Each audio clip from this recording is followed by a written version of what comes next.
మేము మీ గోదావరిలో అండి. ఈవేళ మీ శ్రీకాకుళం మా హోటల్లో ఈవేళ మేము చేస్తున్న కర్రీ చికెన్ లివర్ ఫ్రై ఎలా చేయాలో చూపిస్తాము. చూడండి. ఫస్ట్ 1 కేజీ లివర్ తీసుకున్నాము, పొయ్యి వెలిగించాము. లివర్ మునిగేదాకా వాటర్ వేసుకున్నాం, తగినంత ఉప్పు, చికెన్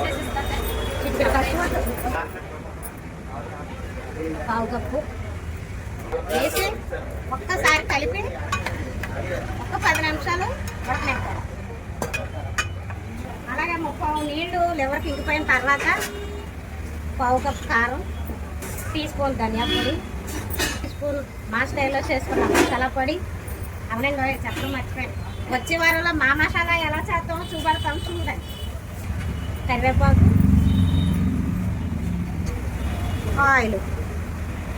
ఆయిల్ ఎక్కువ పడదండి, తక్కువ. ఇది ఒక్క 10 నిమిషాలు ఇలా మగ్గనిచ్చి దించేసుకోండి. రెడీ. వేడివేడి రైస్లో రసం కానీ సాంబార్ కానీ వేసుకొని ఈ లివర్ తీసి మంచిగా తింటే రాజమండ్రిలో అనిపిస్తామండి.